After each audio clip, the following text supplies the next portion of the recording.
तूने कभी बच्चों को बिजली की तार से पतंग उतारते हुए देखा है क्या? कुछ तारें ऐसी होती हैं जिसमें से उलझी हुई पतंग बच्चे भी उतार लाते हैं। बहुत तरक्की कर ली चड्डा, कानून की दलाली से इज्जत की नीलामी तक आ गए। इस पेशे को भड़वागिरी कहते हैं। गोविंद चिल्ला मत, नहीं तो ये केस यही रफा दफा कर दूंगा। ना तारीख ना सुनवाई।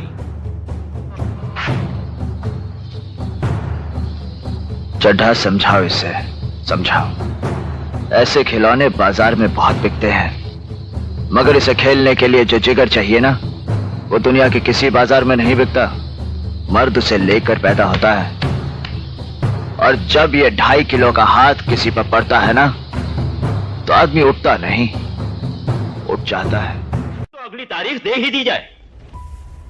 मिलॉर्ड, तारीख देने से पहले मैं कुछ अर्ज करना चाहूंगा। इजाजत है। पहली तारीख में यह कहा गया कि दामिनी पागल है, उसे पागल खाने भेज दिया, जहां उसे पागल बनाने की पूरी कोशिश की गई। दूसरी तारीख से पहले अस्पताल में पड़ी उर्मी का खून कर दिया गया और केस बना खुदकुशी का, जबकि इस अदालत में मैंने ये साबित कर दिया कि उर्मी ने खुदकुशी नहीं की, उसका खून हुआ है। और शेखर भी उस दिन सारे सच कहने ही वाला था कि चड्ढा साहब ने फिर से अपनी चाल चल दी, बीमारी का नाटक करके तारीख ले ली। नहीं तो उसी दिन मिलॉर्ड इस केस का फैसला हो जाता।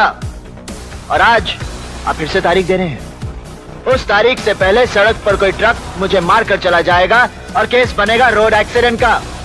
आप फिर से तारीख दे देंगे, और उस तारीख से पहले दामिनी को पागल बनाकर पागल खाने में फेंक दिया जाएगा। और इस तरह ना तो कोई सच्चाई के लिए लड़ने वाला रहेगा, ना ही इंसाफ मांगने वाला। रह जाएगी तो सिर्फ तारीख। और यही होता रहा है मिलॉर्ड, तारीख पर तारीख, तारीख पर तारीख, तारीख पर तारीख, तारीख पर तारीख मिलती रही है, लेकिन इंसाफ नहीं मिला मिलॉर्ड, इंसाफ नहीं मिला। मिली है तो सिर्फ ये तारीख। कानून के दलालों ने तारीख को इंसाफ के खिलाफ एक हथियार की तरह इस्तेमाल किया है मिलॉर्ड। 2 तारीखों के बीच अदालत के बाहर ये कानून का धंधा करते हैं, धंधा, जहां गवाह तोड़े जाते हैं, खरीदे जाते हैं, मारे जाते हैं, और रह जाती है सिर्फ तारीख। लोग इंसाफ के लिए अपनी जमीन जायदाद बेचकर केस लड़ते हैं, और ले जाते हैं तो सिर्फ तारीख। औरतों ने अपने गहने जेवर, यहां तक कि मंगलसूत्र तक बेचे हैं इंसाफ के लिए, और उन्हें भी मिली है तो सिर्फ तारीख।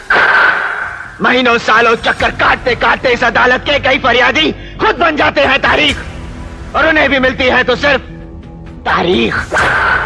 ये केस पूरे हिंदुस्तान के कमजोर और सताए हुए लोगों का है। आज उन सब की नजरें आप पर गड़ी हैं, आप पर, कि आप उन्हें क्या देते हैं, इंसाफ या तारीख।